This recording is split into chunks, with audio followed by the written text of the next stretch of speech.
ألف لام ميم. ذلك الكتاب لا ريب فيه هدى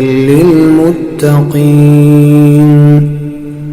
الذين يؤمنون بالغيب ويقيمون الصلاة ومما رزقناهم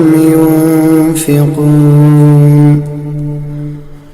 والذين يؤمنون بما أنزل إليك وما أنزل من قبلك وبالآخرة هم يوقنون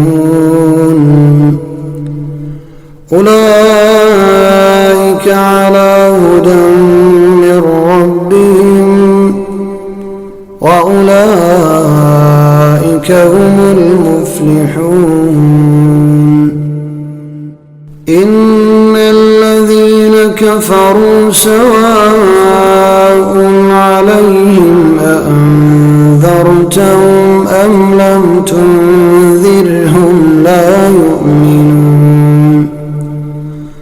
ختم الله على قلوبهم وعلى سمعهم وعلى أبصارهم غشاوة